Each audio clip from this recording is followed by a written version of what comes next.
Well, good morning and welcome to Garden America. We are broadcasting once again live. Well, it's live right now, but if you're listening to this show pre-recorded, then it would be a pre-recorded show. That makes a lot of sense.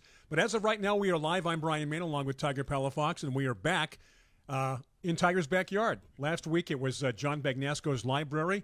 This week we brought the show south by about, what would you say, 40 miles, 50 miles south? Yeah, pretty much right on, right? When I plug it into the GPS, I think it says 45 miles. So and it's a 40-minute trip, give or take, to John's house from here. Yeah, and, and it's funny, driving up to John's house, you go over these peaks and then down into these valleys. Peaks and valleys. And there's fog, and then there's sun, and it's an interesting drive out there. And it was raining last weekend, too. Yeah, that's right. All the way there and back. Yeah. They predicted rain all week, every day. That never happened. I think it happened a couple of times. Yesterday, it rained in the morning pretty good, but now it's supposed to be just cloudy and maybe a little rain here and there. But other than that, we're into winter. And like you said, fall, it'll stay cool for this week. Like you say, there's no real rain projected or anything, but it's not going to – sometimes in San Diego, you can go – rain one day, the next day it's 85 degrees, and then it's sunny for the next week and a half. It's interesting because you would think that it would be very easy to predict the weather here, and yet they're wrong so many times. Yeah, I think you're better off where it's cold. Where it's going to snow today, and it snows. And I wonder what that is because, along the California coastline and up into the northern part of the United States too, and on the West Coast. We have a lot of mountain ranges. We have a lot of terrain changes, which I wonder because of that if it plays with the weather more, unlike Kansas where it's just flat, and they can be like, you know what? There's not going to be a lot that's going to disrupt the storm as it moves across. And so I wonder if it's easier to predict in those areas than it is in California because of our terrain. Yeah, and we have a lot of microclimates because first of all you have the beach, then you have the coast, then you have inland, then you have the mountains, and then you have the desert. And that's all within San Diego County. Right, all exactly. of those. And it can be so different depending upon where you are. I just get a kick out of the fact that, like you said, it could be 85 one day, the next day down to 60. It's going to rain. It didn't rain. They didn't predict rain. Oh, guess what? It rained. Yeah. And they have all this equipment, satellite maps and everything else these days, all digital, and yet you never know what you're going to get. Yeah, and I think that's why, back many years ago when you were a California or Western gardener, you lived by the Sunset Western Garden book. Absolutely. Because it did take those regions and break them down into their specific microclimates for you very well, where the USDA map that everybody else lived by was very general. Sure. But that's because, the whole state of Idaho was like 3 different zones, where California, like you just mentioned, you have 7 zones all within 20 minutes of each other. Absolutely. So, makes a big difference. But, hey, this is our Thanksgiving show. Oh, it's that's Thanksgiving. Right. This is Thanksgiving This week. is going to be the last time we talk to our listeners and viewers before Thanksgiving. So happy Thanksgiving, everybody out there. Hope you guys are going to have a great holiday. The next time we will chat with you will be after Turkey Day. You'll be well stuffed and fed and, be ready to go round 2. Speaking of that, I know it was in the newsletter. Some people may be asking, where's John? Where is John? Yeah. Quite frankly, we don't know. Yeah, that is true. We don't know where he is right now. John is in Idaho visiting his daughter, his grandkids, and extended family for the next couple of weeks. So he's gone today and next week. Yeah, he'll be visiting some family. We're going to try to punch in with him in a little bit. We'll see if we can connect if he ever answers our text. It's not enough that we have various technical problems. We're going to go one step further and try to bring John onto the show. That's via the phone through the board. We're all about pushing the envelope. Exactly. This is what we do. We push the envelope for our listeners. Kind of like being part of NASA. I don't know if the rocket's going to make it or not. Give it a shot. We'll see. We did the math. It should work. It should work. So we hope everyone's having a good weekend so far. I mentioned to you, and I'm looking at your plumeria as well. Mm-hmm. My plumeria is still blooming, still looks good. Yeah. I'm like, don't you want to go to sleep? Don't you want to take a break? And we're still getting rain. We're getting a lot of moisture. But I would imagine that kind of water is good for it. Oh, we've talked about this before in the program where rainwater is very different than Hose irrigation water. Yeah. I mean, number one, it's full of oxygen. Yep. It's full of all kinds of wonderful minerals. It doesn't have things like fluoride and chlorine and, the salts that are in our filtered really. water. For plants, you see an amazing reaction. Yeah. And what it does into the soil then too is it helps dilute all those chemicals, helps filter out some of that stuff, and just the plants react to it. The plant and when you put a plant out in the rain and it washes it off, you don't get the white spots on the plant. Yeah. It's just as a nice clean I'm leaf. amazed that because most of us, if not all of us, we use irrigation water. Yeah. We use water out of the hose. I'm amazed that plants even do as well as they do, based upon the kind of water we're giving them. Yeah, right, because it's just full of all those things that we want to clean the water with, right? So that way we can have it. I was amazed in New York City. Their aqueduct system, their water system, was so efficient, so well designed, and that they had these lakes up at a higher elevation that would get fed into these pipes, and without any kind of pumping system, gravity. It was just gravity. Yeah. It would bring it up like 6 or 7 stories into buildings. And because this water was so plentiful and it was so clean already, they didn't even really have filter systems. They didn't process it. Right. It was almost just like they had this, natural rainwater, and then they fed it into the city. And it was like that for many, many years. Some of the cleanest water I ever drank. I went to Northern Arizona University. Oh, yeah. In Flagstaff. So you're looking at about 7,000 foot altitude. You've got the peaks.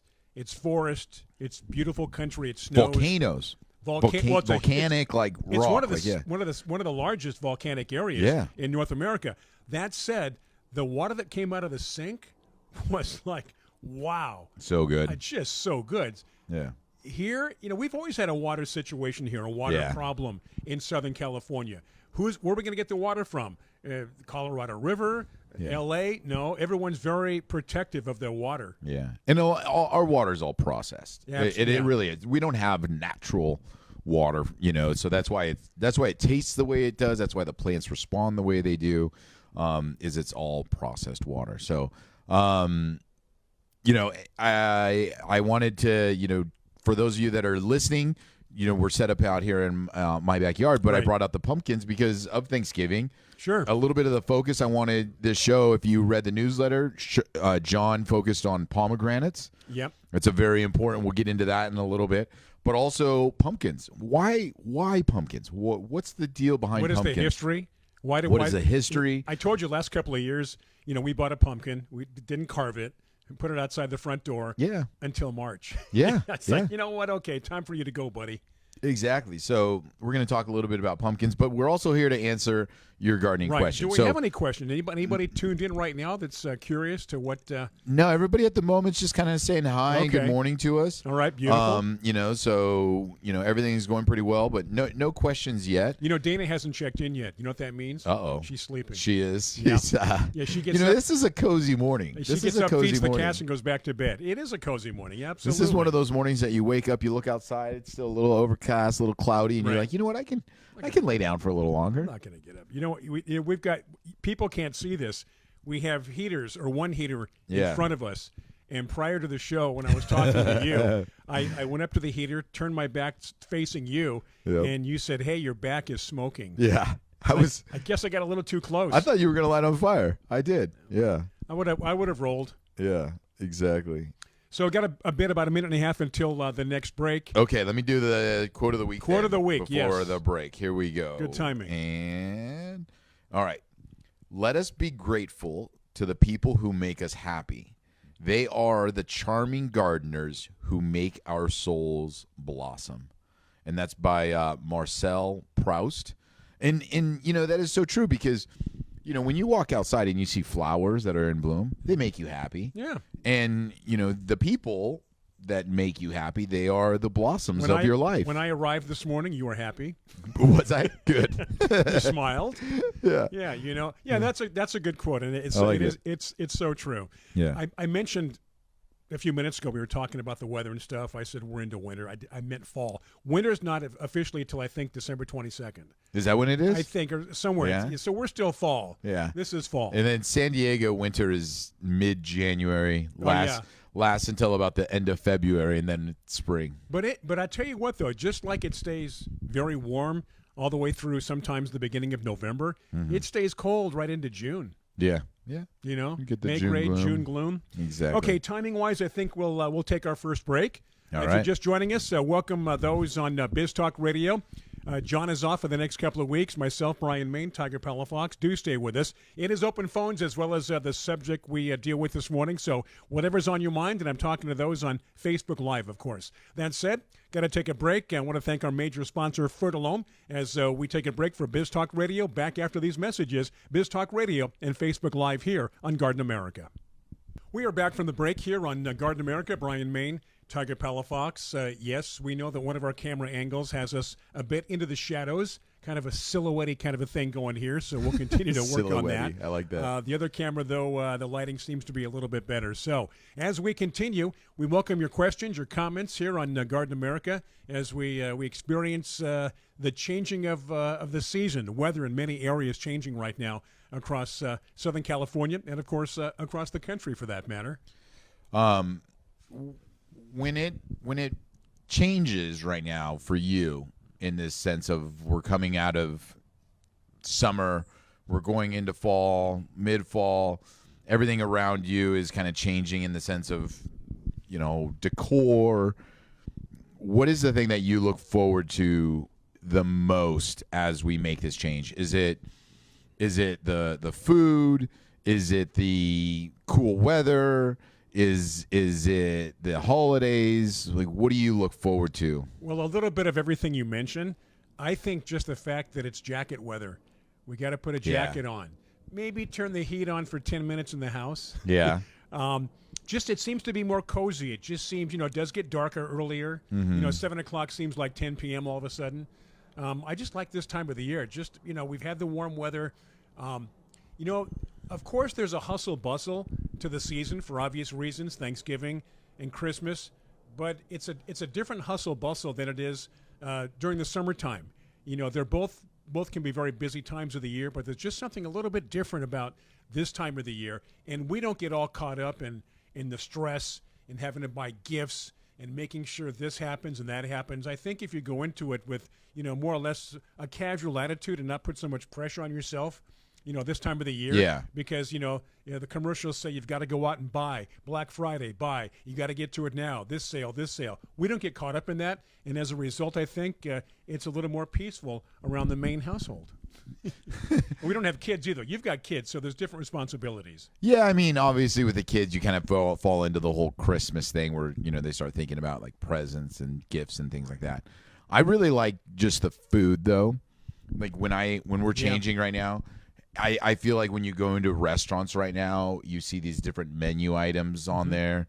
I like the idea that, in 5 days from now, we're going to have a day where we just get to eat. And you'll be eating out instead of cooking in this year, right? This is even the better part. I was talking to a friend about this because we're going to a buffet. My family's going to a buffet. We're all going there. We're going to eat. We're going to hang out, but then we all get to just go home and relax afterwards. Yeah, and not do any dishes. And it's we rotate. So sometimes it's at my house, sometimes my sister, sometimes my parents, sometimes my wife's family. And that's always a lot, right? Whenever you're having people over or whenever you're going somewhere, it's always like a thing, which is fun to do every once in a while, but every once in a while it's nice to have that break. Yeah. So this year is the break year, and we get to just go and enjoy it. How many people in your party? 8, Party of what? 10. Party of 10. Palafox, party of 10. Exactly. Yeah. 2-hour limit at the buffet. Really? Yeah, that's what they say. Oh, so you can't sit there for 5 hours and eat? Nope. They start the clock on you. Do they really? I don't know how serious they are. They do put that in the I think marketing, the ad, though. They'll keep an eye on you. Yeah, if you're staying there too long. Because there are some people. Yeah, you got to get moving, people. But the reason why I wanted to bring that up is, we talked about in the newsletter. Like the food. Yeah, love the food. We were talking about pomegranates. So let's talk a little bit about the pomegranate first. see if there's any questions that come in via our Facebook chat. So what about the pomegranate? Is it as healthy as people claim that it is? I feel it is even more healthy. I'm trying to do 4 things at once. Sorry. So, pomegranates are an excellent fruit in general because, there's so much stuff going on. Let me just touch on this. Yeah, go ahead. Okay, so the pomegranates are excellent fruit because any type of fruit that can give us food, any kind of plant that can give us food with very little care, water, or problems is going to be very valuable, right? This is why olives, this is why pomegranates, this is why some of these fruit that are so popular out there in the world have been where they have and been through time with us, because if we can grow them and they don't get affected by weather very much or plagued by disease or pests, they didn't have the disease control. They didn't have irrigation back, when they were developing nations. And pomegranates was one of those plants that can just grow in a very low water, hot environment, but they provide you a wonderful nutrient. Are you saying they're low maintenance in terms they're not susceptible to a lot of disease? Exactly. And that's things, important, right? Yeah, that plague other plants and other fruits and so on and so forth. Now, I know olives, that's a heck of a process from an olive tree to your table, right? Yeah. And aren't, correct me if I'm wrong here, depending upon how an olive is treated, they're poisonous, right? So olives, the fruit, are not poisonous. The tree could be poisonous itself. But, for the most part, like you're saying, there's a process to olives. Right. It's not just usually you take it off the fruit and eat it. Yeah, That's not a common practice. Where pomegranates is something. You just take off the fruit, you eat it. It's full of nutrients, antioxidants. It's actually got some water in there. So it's a very valuable fruit for people that live in a dry, hot environment. And so, the history of pomegranate and how it's traveled around the world and become how important it is because of how it grows and where it grows. The modern use of pomegranate, I think, is kind of interesting because we don't need as many plants like that today, meaning we have irrigation, we have pest control, we have the ability to grow bananas and do all this other fun stuff. I think it's fallen out a little bit, but the importance of the fruit is still there because, like we said, that's very valuable in antioxidants, minerals, What and about vitamins. Sugar content? People, some people are like, it's got a lot of sugar, this fruit or that fruit. Bananas are high in sugar. What about the pomegranate? So, with that, like, it's I think that it's not. I mean, you probably know more than me because you've been watching, your sugar intake, and it, compared to some of the other ones, I think it's low in sugar. But I mean, I'm not sure. Do you? Well, no, but that's something I'm gonna look up or research after the show. Yeah. Or if anybody else knows, maybe somebody listening can tell us more about the pomegranate in terms of sugar content, so on and so forth. Now, again, getting your sugar from fruit is different from C&H processed sugar. Yeah, exactly. Two different things completely. And you do need sugar in your diet. But yeah, I'm watching the sugar and have been for a while. It's kind of one of the first things I look at in ingredients.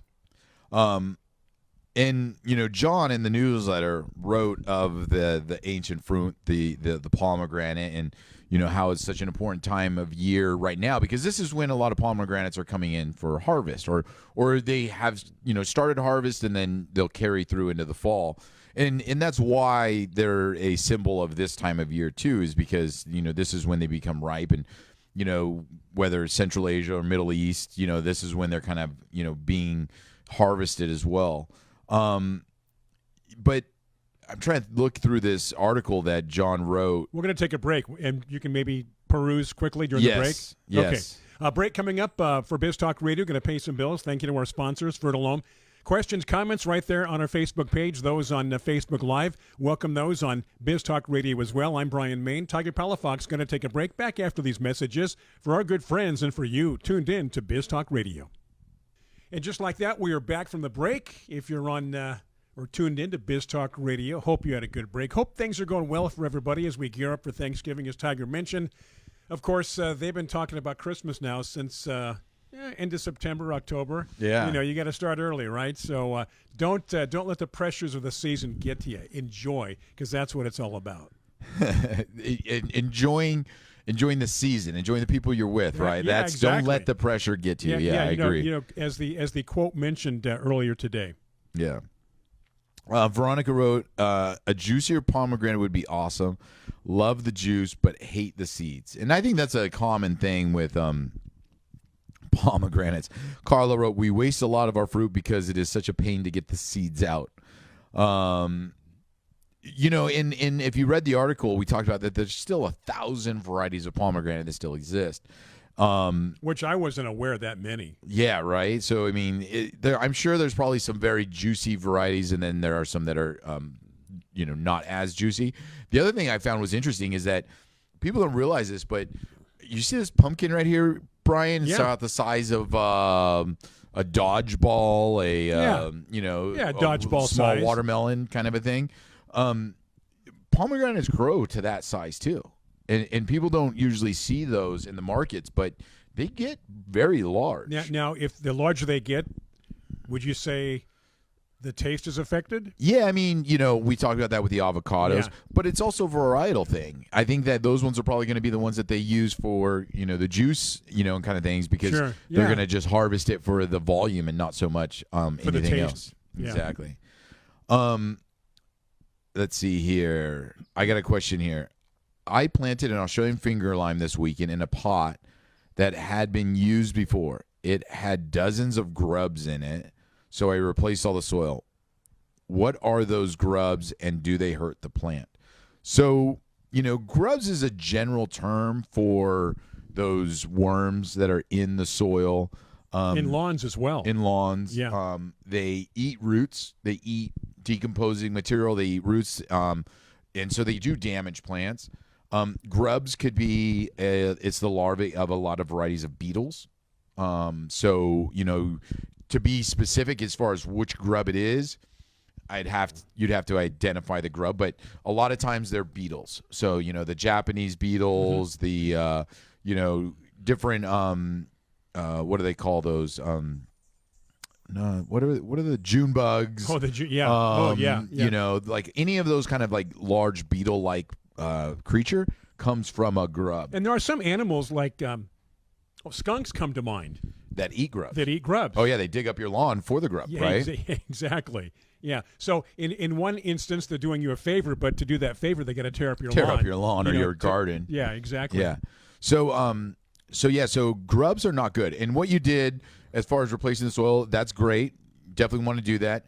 You don't want grubs in pots because, again, they're just going to keep eating your root system. And they'll multiply within the pot, won't they? Yep. And they're going to eventually damage your plant. They could damage plants. So definitely what you did was replacing the soil is a good start. I would be careful. The one of the problems with grubs is really there's only a couple treatments. If it's an edible plant, it's tough because the chemical treatments are very bad. You can't use chemical treatments for grubs in edible plants because they get absorbed into the plant and then would be absorbed in the food. There are nematodes that they put in for grubs, so that's kind of like the organic way to do it as well. But grubs could be very challenging, and especially if it's in a veggie garden or edible garden. Yeah. So got to be careful with that. Because once it gets out of control, it's very tough to reel it in. Yeah, exactly. They're underground. Okay, some people had trouble finding them. We went to Costco yesterday. I bought gingerbread scented candles. They smell so good. But I was craving gingerbread cookies all weekend. Yeah, right? My ornamental pomegranate had 5 fruits, but only got about 2.5 inches. There are some ornamental pomegranates, just like there's some ornamental other trees, plums and things like that. They don't really get a lot of fruit, but they do, and it's kind of funny that when they do produce fruit because they are smaller. I'm making a salad for Thanksgiving, and it has persimmons and pomegranates. He had the most wonderful juicer. Oh, looking for a pomegranate juicer. So Carlos looking for a pomegranate juicer. I don't know if anybody has any good notes on him. I don't what would be the difference? What's unique about a great question, right? Pomegranate juicer? I don't know. I mean, Is it the way do they just crush the whole fruit? How crush does the it seeds work? and everything? How does that Right. work, right? Yeah. Let's see. We got some raindrops behind us, Do you Tiger. feel that? You hear that? Yeah. I could hear it on the roof, Yeah. and I turn around and there's some droplets. Tanya That's fine. wrote a few years ago. Our Hachia persimmon Yep.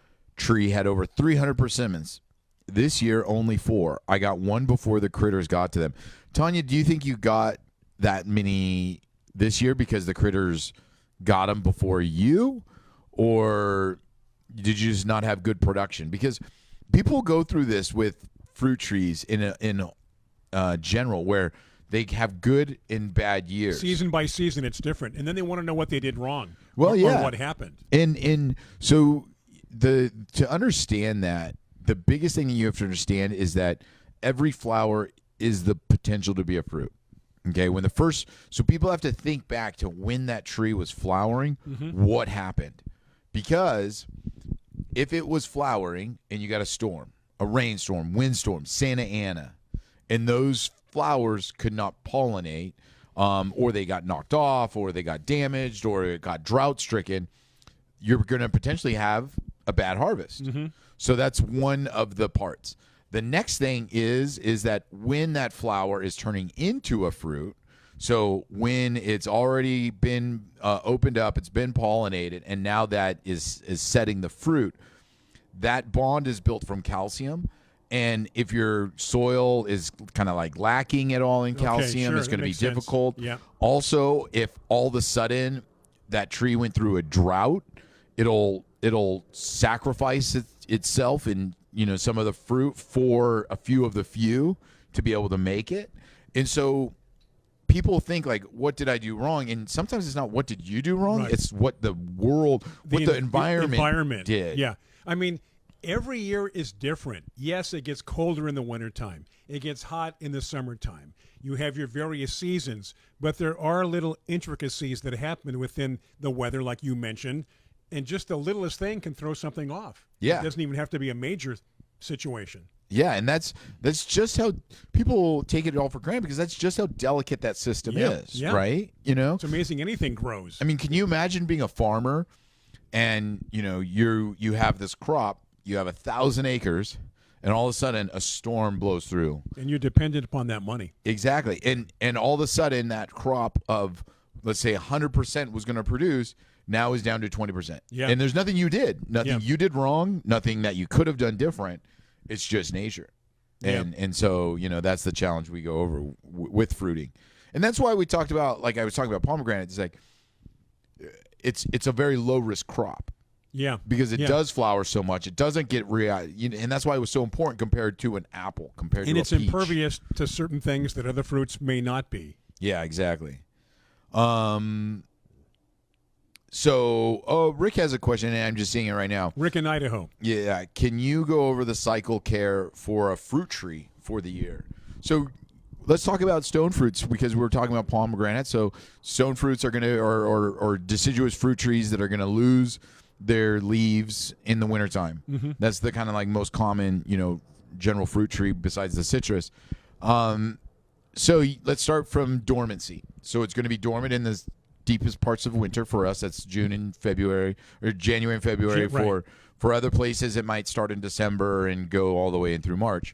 You usually do kind of like a general pruning that time of year, remove any dead growth, crossing branches. You're just letting it rest. You want to focus on the rest period. Mm-hmm. Then it begins to leaf out. This is the time of year. Before it leaves out, you would do your all-season oil sprays if you had things like peach leaf curl or borers or disease or bugs the year before. It's critical that you do your organic or your oil sprays to protect during that time of year. Then it begins to blossom. So this is that time we were talking about. It's super critical. We want to protect it. We want to start watching it. We want to make sure that those flowers do turn into fruit, and then it begins to leaf out. And, then you're going to see this dramatic amount of growth happen. When the fruit's set, now you can go back into the tree and start to look at, any kind of other pruning that you may need. This is also the time of year when you start to fertilize. And then we'll get into the summer and aftercare after the break. Beautiful. We have one more segment before the top of the hour for Biz Talk Radio. And again, we appreciate you joining us. Questions, comments, Brian Main, Tiger Palafox. John is off for the next couple of weeks. We're going to take a break for Biz Talk Radio. Do stay with us. Garden America is back. This is the final segment of hour number 1 if you're tuned in on Biz Talk Radio. As always, top of the hour news. We're back at 6 after. Biz Talk Radio carries us for 2 hours, but some of the markets across the country are either both hours or one or the other, hour 1 or hour 2. So that said, we're going to continue with fruit care. Fruit care, yeah. So there's fruiting. It's got leaves on it. You're just trying to take care of the tree. Prevent branches from breaking. Prevent problems from happening. All of that through this time of year. And then you get into the harvest, which is going to be like late summer into fall. Begin to pick the fruit, thin out the fruit, do all of that kind of stuff there. Now, once the fruit is gone and you're done, you could do a prune that you lace out the tree, provide airflow, provide some more sturdy branches. Is it a hard pruning? Not a hard pruning. Okay. About 20% of the tree. Okay. So that way, you're just getting it ready for the wintertime. And then, you stop fertilizing in the fall, and then you just let it rest again. So it's just this whole cycle that you just go through every year with the tree. Or do nothing and see what happens. and then sometimes it's great, and the next time it's not, and that's when you wonder what happened. Yeah, and then exactly. Someone like yourself would say, did you go through all these steps that you just mentioned? Yeah. Well, no, I just kind of saw the tree, and we kind of let it do its thing. Yeah. Rick said, what kind of fertilizer? So we've, John, believes in this, and I kind of understand it too with the cycle of fertilizer and what you use for specific plants is you just bottom line NPK, and an all-purpose general fertilizer is all that they're going to need. I will say, like I said, fruit trees require some micronutrients. And don't they need food, citrus food too, don't they? Well, that's where I kind of got in that citrus growers blend. Right. And that's for any kind of stone fruit too, because again, that bond is made from calcium. There's all kinds of little micronutrients that are in there that you might have in your soil, but you might not. You might not, yeah. And so it's just a good product to use. So I think we caught up on a lot of questions. There's a lot of people chatting about the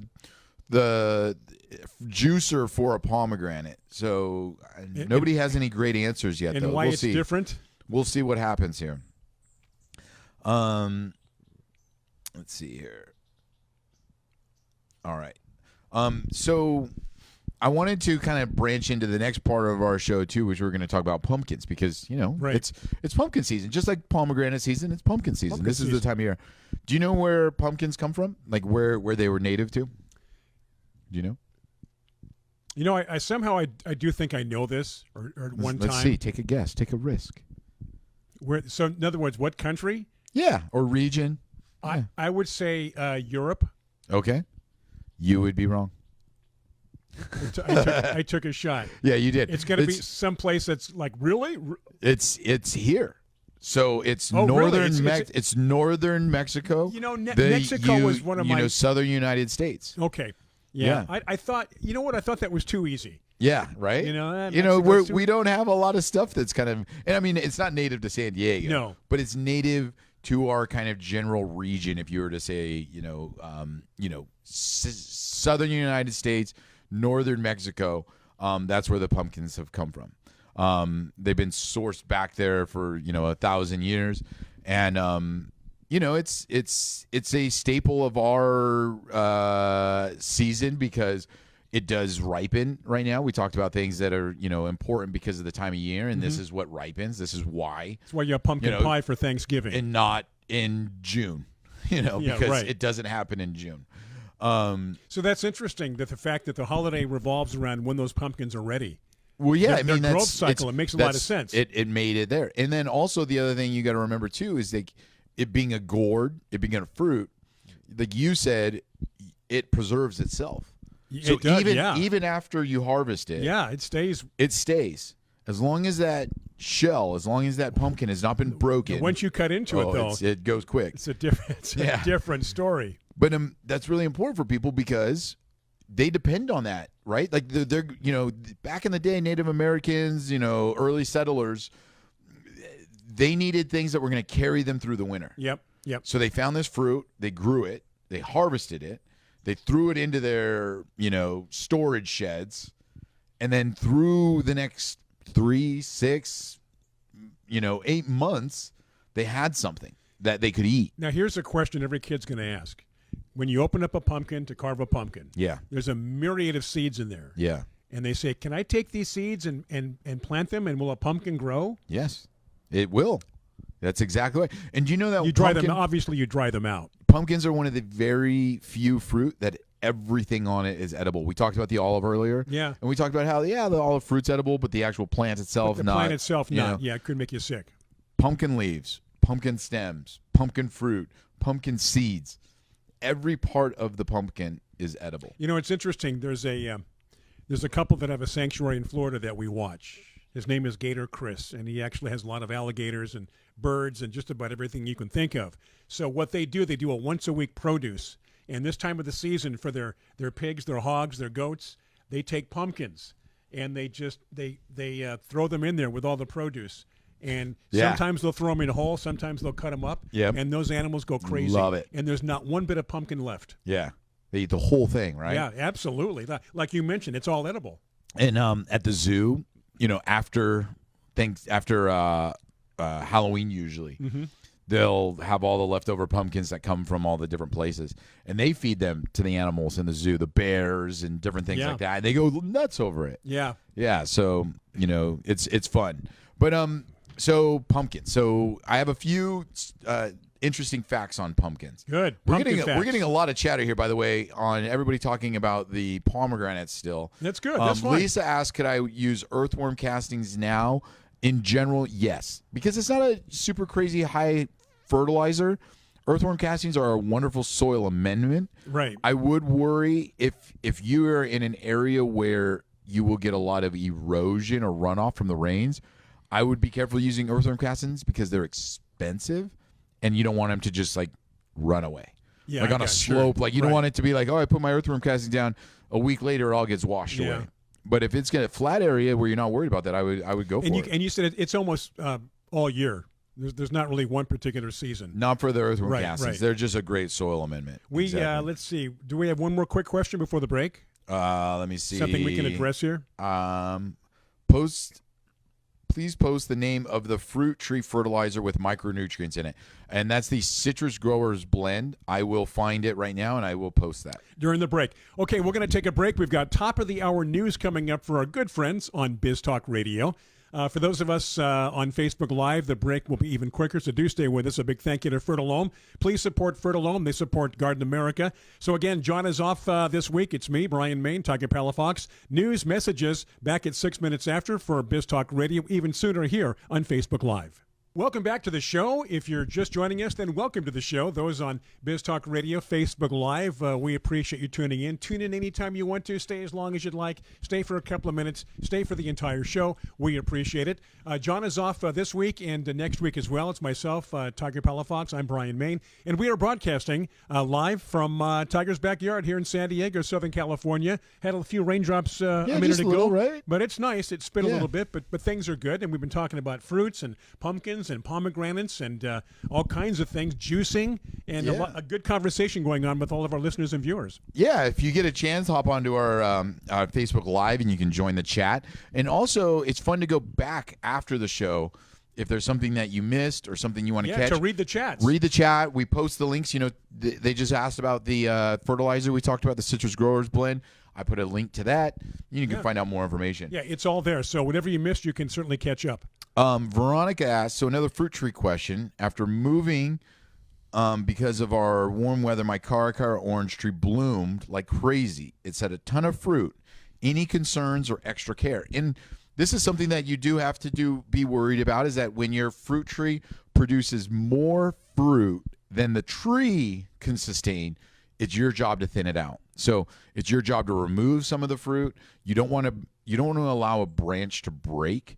You don't want to allow the tree to split. I was going to say, I would imagine that stresses the tree a little bit, right? Yeah, it can. Because it has more more to take care of than it's capable of. Exactly. And, you might get some leaf loss, which would then affect the health of the tree, open it up for some pests or anything like that. So thinning out the fruit, if it's overproducing, is something important to do because at the end of the day, you want the tree.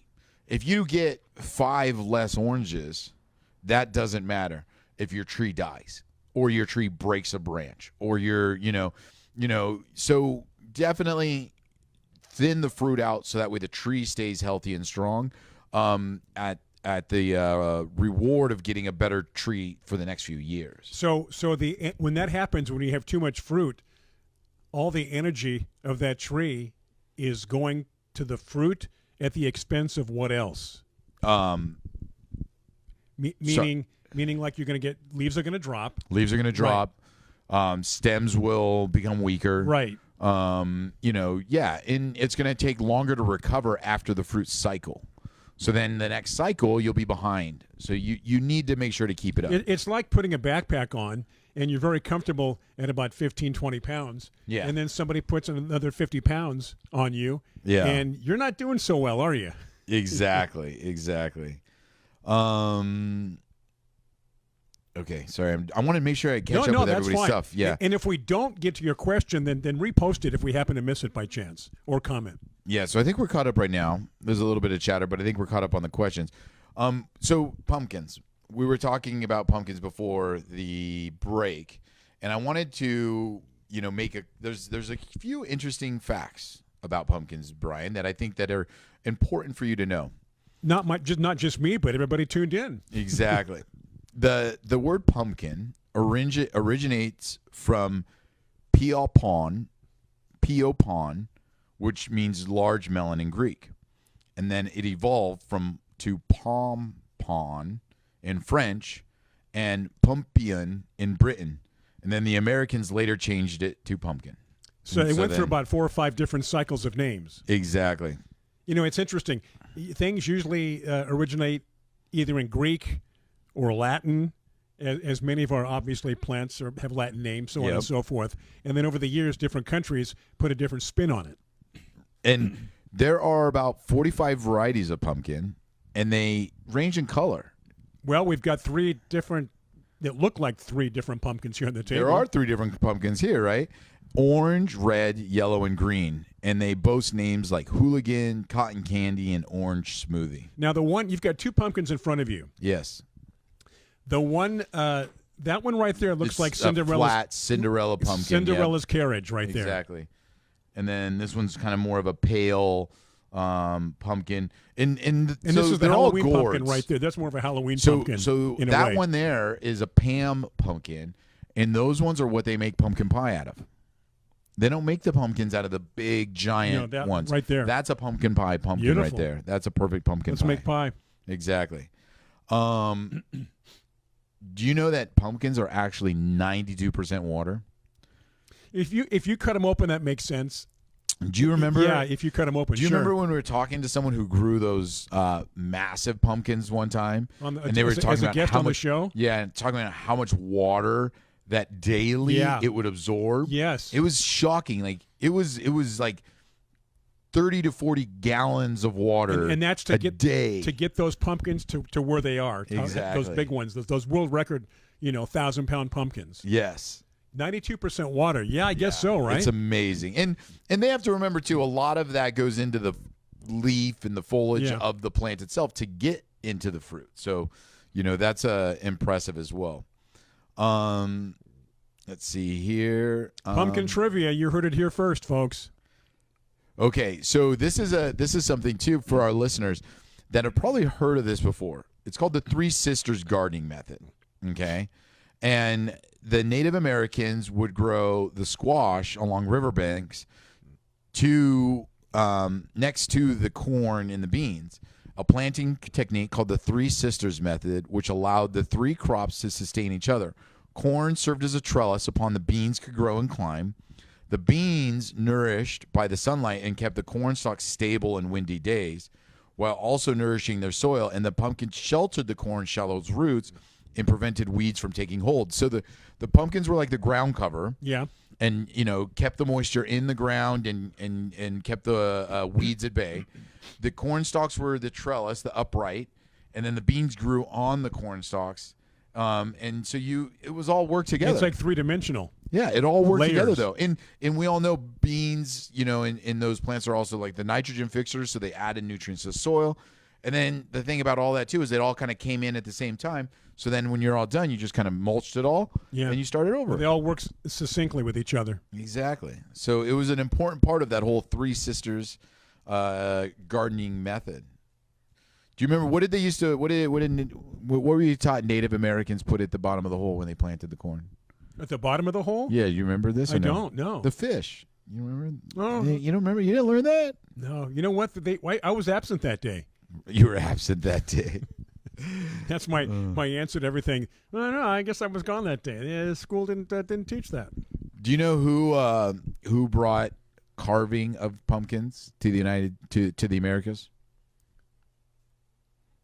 Okay, so the pumpkins originated from northern Mexico, southern United States. Correct. But somebody outside of the United States brought the pumpkin carving method over here. Yep. Exactly. I have no idea. It was a lot of the Irish. So they would usually carve like turnips and like parsnips for their thing. And then they came here and they saw we had pumpkins. And they're like, this is way easier. This is way easier to carve. But I wonder why they were doing that. There's got to be something behind the whole carving thing. Let me see. I think I have a note here about why we carved. In Ireland, people carve faces into turnips to ward off evil spirits. Yeah, and this is where the whole segue into Halloween and pumpkins comes from. So the Irish would carve those to ward off evil spirits. This is after a night of drinking. And then they're like, why am I carving a turnip when I can just this is already hollow? So much easier. It's so much easier for me to harvest, to carve, right? So funny. All right, let me see here. Let's go back to here. Carla tried the Three Sisters, but an epic fail. So she tried the whole pumpkin, corn. But that's gardening. That's gardening, folks, Yeah. But I want to know if Carla would do it again. Yeah. Or did that sour you on that, Carla? That sour you. Let's see. Tanya, we need to remove a dead branch in our Japanese maple tree. I think I should wait until dormant. However, I saw an arbor tree company doing my major trim on one of my neighbors, made me question trimming should wait till dormancy. So, Tanya, that used to be the thing, is you used to always wait until a tree was dormant to trim it. And they've kind of moved away from that because it's not necessary. They found that that's not necessary anymore. You never want to remove more than 20 to 30% of a tree anytime. So you're okay with a low percentage of what you do to trim. Exactly. And it's actually going to be better if you do trimming in some instances now versus later, because we got to jump in and take a break. Okay, we'll get back to it. We're going to pick up right where we left off, so don't go away. This is Garden America. We're going to take a break for Biz Talk Radio. Back with more on tree trimming and some tips and tricks here on Garden America. Whoa, there we go. We are back from the break here on Garden America, Biz Talk Radio, Facebook Live. And just prior to the break, we were talking about trimming trees. Should they be dormant? And Tiger says not necessarily, but it does depend on the percentage of what you do trim on a tree. Yeah, because, people would say, oh, trim the tree when it's dormant because you're going to get, it's going to do less damage to the tree. And there is some truth to that. But at the same time, when you have a dead branch or a broken branch or a crossing branch, you run the risk of that doing more damage to the tree if you don't remove it. So it's important that you do that trimming throughout the year. It doesn't have to wait till the winter. If you do it consistently, like you said, then the tree gets used to that. It's not such a shock. Yeah, because it's like getting a haircut throughout the year. You don't wait till 6 months into a year then get a haircut. Yeah, just because one hair is off and you're like, oh, I'm going to wait, kind of a thing. You do want to manage that through the whole year. Like I said, the biggest damage that you can do is when the tree is growing. If you remove more than 30% of the tree, what's going to happen is that tree's going to respond by putting out a lot of growth, and then you're going to have a weird looking tree. because you're going to have these very long stems that are shooting out when they shouldn't be. So let me ask you, because I have seen this. I want to see if you've noticed it too. Driving around San Diego, because you drive all over the county, when you see trees that are maintained by the city or the county, you ever see a group of trees that were cut back so much? Oh, yeah. And you said to yourself, that's not good. Why? I mean, down to the sticks. Yeah. And there's some trees up in our area, Scripps Ranch, by Scripps Ranch High School, and about once a year, it's like, They just hack them. what are those? Yeah. I mean, they're just down to sticks. Yeah. And I'm thinking, that's pretty severe, isn't it? Yeah, I mean, there's a form called topping or stumping where they just cut Everything. And hey, I get it. There's a lot of arbor companies that will go and do that, and it's just because maybe there's not another way to trim something, or it's just what they have to do. But that just starts with general proper tree care, like we were saying. If you do it through the year and just little by little, you can prevent the problems later on. So when it comes to your fruit trees, citrus trees, small trees, Japanese maples, that's where. Here on Garden America, somebody said to us, your time is up. Yeah, exactly. And we said, no, we paid for the entire hour and a half, close to 2 hours. So good old Facebook. After an hour, they like to say, you know what, you guys have had it. So at least we figured that out, that after about an hour. Yeah, we need to do a new link, a new show link. Exactly, because for some reason, after an hour, Facebook says that's enough. So we got ourselves back on. Frustrating, but those of you that are back with us, we appreciate you hanging in there. This is the second segment, actually, of our number 2, if you're keeping track here. Biz Talk Radio won't even know this. Yeah, we edit this out. Because it just goes right on through. But those on Facebook Live are like, all right, guys, what are you up to? Yeah. So we've been talking about trimming trees, talking about the fact that it's better to do it periodically all year. Yeah, because as we mentioned, you could have heavy fruit, which could break a branch. You can you just need to manage things through the year, and they'll be much better off. You were talking about how around town sometimes they'll stump a tree or cut it all the way down and then let it regrow. Yeah, really. And that's for the people that have these smaller trees in their yards, it's just better to maintain them through the year. And don't be worried. There's no real wrong time of year. It's more. There's a wrong amount to do during that time of year. Or a better way to do it. Yeah. Like if you're anything that you maintain, if it's just like on your house, any building, if you maintain, then you don't have to fix. Yeah, good point. And that's a great way to look at gardening. If you're out there weekly, you're weeding, you're tending it, you're taking care of it, you don't have these crazy big fixes to do because you're just constantly on it. You let it go, and now you got a big problem. Yeah. It's exactly. like in a weird sort of way. I bring up my aquarium all the time because I have fish in there and I have live plants. So every morning when I feed them, or maybe throughout the day, I just watch. I watch the environment. Is there a fish acting a little funny? Yeah. Is he swimming differently? Do I have to keep an eye on him? It's just a matter of, even with your plants, the littlest thing, if there's something different, not to panic, but keep an eye on it. Yeah. Because sometimes some people walk into a room and they'll say, how long have you had that vase on your table? And you say it's always been there. Always been there. You didn't notice it? No, I never noticed that before. Yeah. So just be aware. No, I think we've talked about this before, but we were talking about earlier with water. We were talking about the rainwater better than our city water. Your fish tank water, though, you have to change that so often. Do you go and water the plants outside with that? I've got a guy that comes over once a month. Uh-huh. And I maintain it in between, but he brings over good water. Not sink water, not tap water. Because what happens in an aquarium, or just about anything where you're keeping water, if you use city water, you're going to have that calcium buildup. Oh, that white powdery buildup. Yeah. And it gets on your aquarium, it gets on the lid, it gets on anything where there's been water. Got it. And so you have to keep maintaining that, by rubbing it off, by scraping it off. This way, with the water he brings over, there's none of that. But here's something interesting. He told me, even though the water is pure, he still has to treat it. Yeah. There's something within that water that's going to need a nutrient. Okay. But there's no more of the calcification anymore. It's just, I pay a little extra, but it's well worth it because there's less maintenance to do. So he's a once-a-month guy that comes over, and he comes over and says, yeah, tank looks good. You've been doing this and that.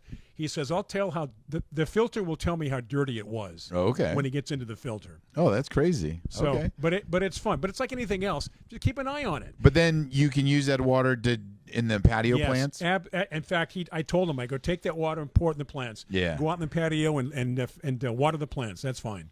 That's fun.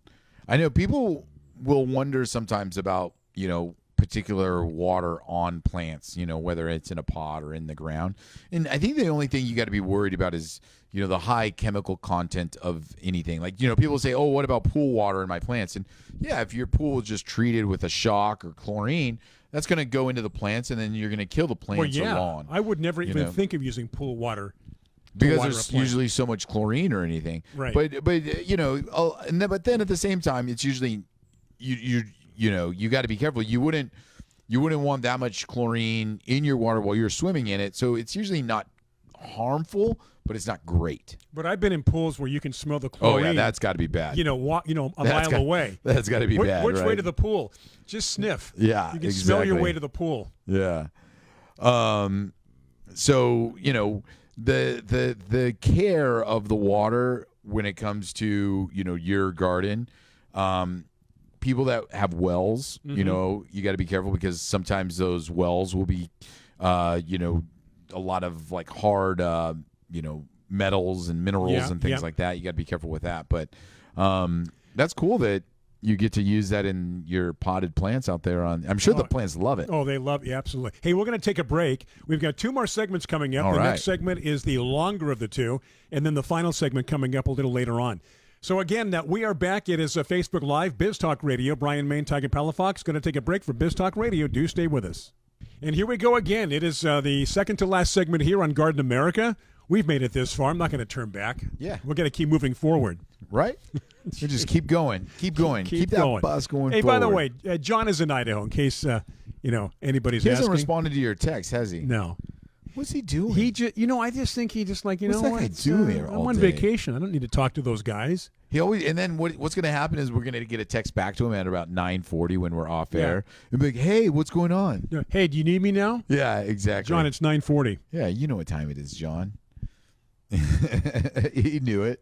Of course he did. Of course do we have anybody back? Yeah, we've got Carla, Okay, we've Carla. got Lisa, we've got Dana. Okay, here's the deal. Here's we've what I got think. Tanya. Here's what I think, ladies and gentlemen, boys and girls, moving forward, because we've got this pegged as far as why we get kicked off. Yeah. I think we have figured out that Facebook after an hour says you're done. Yeah. I think They don't like the long-running shows. I think after the first hour, we need to shut down and then restart. ourselves. Yeah. And then restart. To prevent us from getting shut down in the middle of it. Because it'll shut us down. So after the first hour, we shut it down, and then we come back on again. And that way, you know what? If you're used to watching us on Facebook and listening, consider that kind of an intermission. Yeah. Just exactly. a little break. Just a little break. And then within 5 minutes, click. You got to click an extra button. And then 5 minutes, we're back.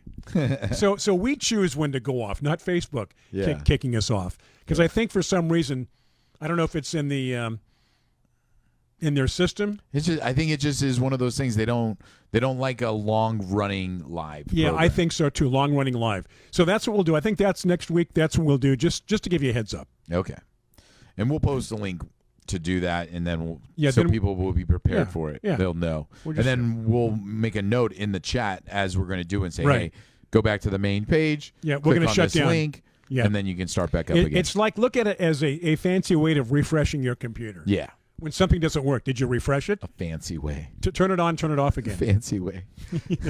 What do you? As you do fancy it, you have to wear a tie and you got to wear a dress. You can't just do it normally in your sweatshirt. It reminds me of a old Seinfeld episode where he started to carry a satchel. Oh, and yeah. Everybody said, you're carrying a purse because it's a European satchel.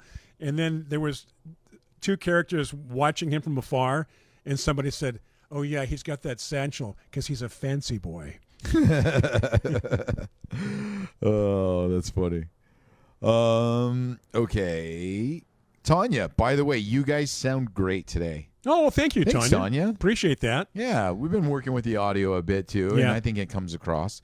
Bryan actually at his home studio has been working with his board, so he knows a lot more about it than we ever did before. You know, it's funny because I had kind of a passive interest before, and now that I've got a board, I'm like, no, this needs to be here. This button needs to be turned up. This has to be the gain right here.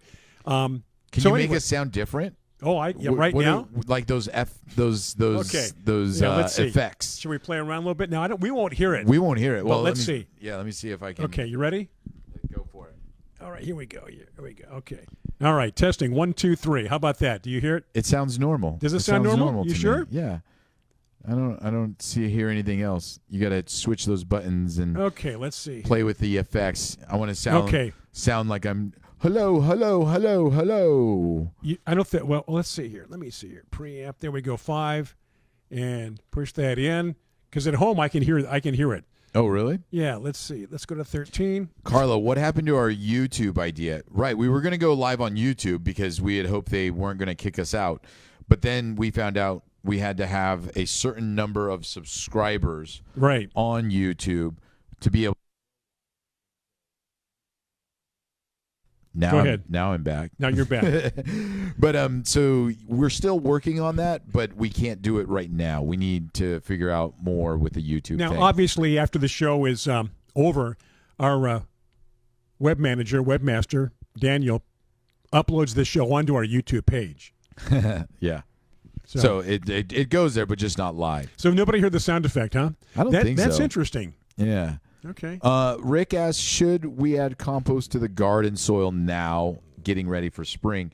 And Rick, that's a great question because, we talk about don't fertilize right now. And compost is not necessarily a fertilizer that you're going to say, like it's going to making the plants encourage. Is that because we don't want to encourage growth this time of year? Exactly. But compost right now is going to be good. It's going to help. It's going to be like a nice blanket. Mm-hmm. It's going to then go into the soil and be ready for the spring. Do a little bit of breaking down. You just don't want to put too much over plants. You don't want to bury your plants with it. So let them breathe. Let them breathe. Yes, right now would be a good time. And back to kind of like what I said before regarding the earthworm castings. The only thing you don't want to do is put it down in an area where it's just going to wash away because now it's a waste. If you're putting on a slope or an area where you're going to get a lot of runoff, all that loose new soil is just going to wash away, and it's kind of a waste of money or effort or if it's your own compost. So you just want to not allow it to just wash away. You know what I don't see anymore is whitefly out of control. No? There was a time back in the 90s. You had to talk with it. But back in the 90s, I lived in Pacific Beach right next to the Catamaran Hotel, and they have a myriad of, tropical plants and hibiscus and palms and everything. And I remember it looks like a giant spider web. Oh gosh. And I had no idea so sticky. what that was. I'm like, what is? I never heard of that. Yeah. And then over the years, getting into the show, we talked about it, and I think worm castings, wasn't that one of the ways to get rid of it? A great way to control it. Right. Yeah. So plants naturally absorb the worm castings, and then they produce oils, and therefore then the plant doesn't get whitefly or some of the other bugs. So I think we've basically eradicated it, or at least we have it under control. Yeah. Whereas before it seemed like it was out of control. Well, like you said, we just didn't know. And the other thing we've touched on before is we've changed a lot of the places have changed the way they take care of their plants. By putting chemical fertilizers, by encouraging all that growth, we were actually making the plants more susceptible to problems. Yeah. And we didn't realize that. So by the plants naturally fertilizing themselves, by not forcing them to grow, the plants can naturally fight off those bugs. So what's interesting about organic fertilizer, when you treat the soil, not the plant itself, you treat the environment, you're giving the plant a good environment to work with. Yeah. As opposed to chemical fertilizers that go basically directly into the plant. Yeah. Now, once that plant has used it up, it needs to be fertilized again. Yeah. I would imagine with organic fertilizer, when you treat the soil, you have to fertilize less because it's leaching into the soil. Yeah, and it's always there. And it's organic. always there. It's always there. And the plant takes what it wants versus not what you forced it. Exactly. Exactly. So, you probably do see that a lot around wherever you are. Like you're going to see, less scale, less whitefly, less mealybug, because we've moved away from a lot of the chemical fertilizers, and we moved into a more organic gardening system that allows the plants to produce the oils that will fight off a lot of those sucking. Now, that's not to say that there are some instances where a very controlled use of chemical fertilizers can work. Oh, hey, if you're having a party and you want your flowers in bloom, using Super Bloom or Ultra Bloom. What's a Scott's product? Yeah, Miracle Grow. Miracle Grow. You're in about a week, your plants are gonna look amazing. Yeah, but in the long term, yeah, you can't sustain that because that's unnatural growth, and it does make the cell walls very thin. Yeah, exactly, and that's the problem where bugs come in and things like that. And bugs look at that like a neon sign. Yeah, like look at how good that looks. It's like the wolf whistle. The wolf whistle. Woo! Look at you. Oh, a good organic approach is always going to benefit you in the long run. And like you say, you fertilize less. Yeah. The plant also tolerates time of cold, time of heat, time of drought, time of overwatering much better. And, it'll amend the soil. Mm-hmm. So clay soils begin to break down. DG begins to have actual life in Decomposed granite. Exactly. Yeah, exactly. People what's DG? So anytime you can, amend the soil, earthworm castings, organic fertilizers, compost, all those are going to benefit you in the long run. And overall, eventually you don't even have to fertilize your plants. They just grow by themselves. Yeah, exactly. Yeah. And that's what you want. They're like kids. You want to set them up to be independent. Later on in life. Let them grow on their own after that. Open the door. Bye-bye. There you go. See you later. Exactly. Okay, well, let's see. But I will say, though, people that have potted gardens. That's different. It's different. But if you use organic fertilizers, you are not forcing the plants as well. So It's still a good thing to use in potted, but you do have to keep adding it. Because it's going to drain. It's going to drain. Yep. You only in a pot they work with what you give it. In the soil, naturally in the ground, they can pull, things change, but in a pot, it's what you give it. I'm a potscaper. You're a potscaper. Potscaping. Okay, we're going to take a break. Biz Talk Radio Facebook Live back after these messages. Well, we made it to the last segment. We learned a lesson. Yeah. We kind of knew that after about an hour, Facebook says you're done. Yeah. So we are going to do it ourselves here on out. Yep. Moving forward, after the hour's up, after the final segment, we'll shut down. We'll do it at a break. We'll start again. Whole new show each hour. Just so you know, and that's a heads up. So tell your family and friends who wonder what the heck happens after an hour. Yeah. So Jana's made a funny comment too, and she says we never have to fertilize our roses in an old horse pasture. So it was an area where fertilizer's always there. The horses used to just roam, and obviously they amended the soil there, right? And now it's just full of wonderful nitrogen and phosphorus everything and potash. That they need. It's organic, and that's so true because the soil's been amended. That's a nice. If we could all have a horse pasture, right, to plant in. Yeah, that's funny. So. Happy Thanksgiving. You and Dana are celebrating. My family, we're going out to buffet. Now, what time are you going to get? What time is your buffet? Our buffet, I think. Let me see. I'm going to guess. I'm going to guess 10 o'clock. No, we're doing it later. 1 o'clock. 1:30. Okay. Tom Ham's Lighthouse. If anybody's in the area, we're going to be at Tom Ham's Lighthouse, 1:30, over by the airport, Shelter Island. No, that's not. Is that Shelter Island or is that Harbor Island? Shelter Island. You're right. You know why? It's the same island as Kona Kai Club. Harbor Island. Is it Harbor Island? It says Harbor Island Drive. Okay. Yeah. Yeah, we have two. There's Shelter Island, Harbor Island here in San Diego on San Diego Bay. Now, you know what? You don't remember this, but back in the 60s. So picture, where the Valley High is? Yes. Okay.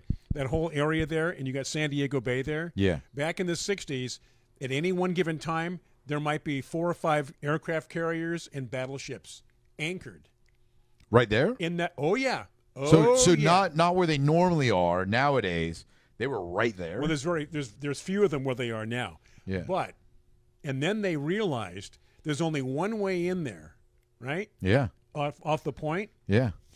If anybody were to bomb that area, yeah. or shut down the entrance, all these ships then would be stuck within that area of Okay. San Diego Bay. And they said, that's not such a good idea. We're not going to keep all these ships in here. Yeah, Not yeah, very yeah. smart. Oh, okay. But they were there all the time back when I was a kid. It's like, look at all these ships here. Wow. Yeah. Okay. A little bit of San Diego trivia. Yeah. Not that they were planning on somebody bombing Point Loma. I'm just Hope not. throwing it out there. Yeah. At the time. Well, that was a different time. It was very Cold War back then. Yeah. Oops. Clicked the wrong link. Sorry. Want to make sure we get all the questions. You hear the sprinkles again? I do. It's Yeah. nice. You know what? A little bit of sprinkling. Not enough to do anything. You know the problem? What's that? What's that going on? Dana wrote, "Can you stay on for a few more segments?" And then Tanya wrote, "Dana, enjoying your home alone." Okay. That's good. You know what? Dana's like, "Take your time coming home, Brian." Do a couple more segments just for the fun of it. Yeah. You know the problem with this kind of spitting rain? This is What? where your car gets dirty. Oh yeah. Whereas yesterday morning when it was pouring, It just washed it off. but this is yeah. we'll see what happens. Yeah, it's funny. Yeah, so that's where we'll be. Okay. We're going to be low key. I'm not even sure I'm you going to get Thursday and Friday off. Yes. And we have Christmas trees at the nursery now. So we're gung ho. We're What already is- selling Christmas What trees. is the smallest Christmas tree you have? 2 feet tall. Yeah. I mean, unless you want to talk about one of those like topiary No, 2 feet. rosemaries. 2 feet. So Yeah. you got Exactly. we're a small Christmas tree house. Well, you got cats. Oh my You got gosh. to worry about the cats getting in the tree and eating it. I will say this. We have some of the best looking fake silk plants in the house. They always fool everybody. Yeah. We have to because the cats. Yeah. And even some of the fake plants they start to chew on. Do you give them the cat grass or no? Yeah. Do you give that to regularly or no? Not regular. When we think about it. Yeah. You're like at the store and you're like, We got oh. the one cat who's just turned 6 months. I don't think he's ever had cat grass yet. Oh, yeah? Or catnip? Oh, the catnip they love. Oh, okay. Oh, Do you yeah. give them the dry or do you have a plant? Both. Do you? Yeah. Do you have one growing in your backyard? Not at the present time. Because that's stuff that you can just grow and Yeah. clip and grow and clip. You know, we did a deep dive on catnip and its Uh-huh. origin and history, and it's fascinating. Really? Yeah. Now cats will, if you want to call it getting high, it lasts about 15 to 20 minutes, Okay. and then they're done. Yeah. You got to give them more. You got to give them more. That's funny. So do you have a catnip plant in the backyard? Not anymore. No. No? No. We should. I think you should. we should. Just Shouldn't- always have one. And You because, sell 'em at the again, nursery? Yeah, because Really? you could just clip it. You could just clip it and give it to him. Clip it and give it to him. You sell them at the nursery. Yeah, catnip. Had no idea. Yeah, most nurseries I think sell catnip. I just never thought about that. Yeah, Okay. and we sell cat grass. We have a specific type of cat grass that we grow too, and some customers have said their cats will only go to our cat grass because sometimes you buy them at like the pet store Yeah. or like a grocery store. It's a different grass, but when there's the actual cat grass, the cats like it a little bit more. So yours is fresh and ready to go. It's Yeah. it's the kind. Yeah, we grow it out there. We grow it at the nursery. Wow. Yeah, because of it, we get these seed packages, botanical interest.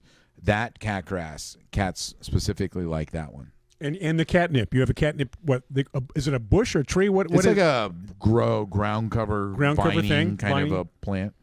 Yeah, Okay. catnip. Will it grow in pots? Yeah, that's what I'm Perfect in saying. pots, You should right? have it in a pot. You should always have it. Cat grass you can't really have because it's an annual grass. Yeah. Like you would be cutting it and But you'd have catnip's to- all year round. Yeah, all year round. Really? Yeah, Okay. exactly. That's funny. Yeah, that sounds good. I'm surprised Dana hasn't chimed in to say. She yeah. just did. Yeah. Brian, get a catnip plant and the cat grass Tiger has. Well, you know what? Why don't you ask Tiger for as a Christmas present to you, Dana, Oh, goodness. to give you a catnip Yeah. vine ground cover type of thing? Yeah, it's funny. I wonder, I know we don't have really time to chat about this, but to our listeners, it's like, I'm sure there's some plants that they have animals and that they have plants for those animals. You know what I mean? Meaning like Like cats or dogs, or if maybe they have chickens, or talk about grubs earlier. Chickens love grubs, but there's always those plants that you grow for your animals. who maintains? We got about a minute to go. Quickly, who maintains your chicken coop at the nursery? We have a couple staff members that Okay. do it. Yeah, they clean it out, maintain it, feed them, harvest the eggs, do all that. Really? Yeah, it's fun. It's fun to do. The chickens have a personality. Of course they do. You know, Love fun. chickens. Yeah. Okay, that's going to do it, folks. Oh, Ladies and wow. gentlemen, boys and girls. Again, John is off next week. Now, next week's show, we're going to do 1 hour. We're going to shut down and then restart again for the second hour or so. Just so you know, Yeah. this way I think it's going to alleviate a lot of problems. Try to get John on for next We'll week. we'll do our best to get John on. Hey, enjoy your Thanksgiving, Tiger. Yeah, you too. And all the Happy the fine Thanksgiving to people, everyone out there. right, listening and watching us here on Garden America. Enjoy the rest of your weekend. We'll see you next weekend, that is, after Thanksgiving. God bless everybody. Thank you so much for tuning in, and we'll do it again next week after Thanksgiving right here on Garden America. Take care.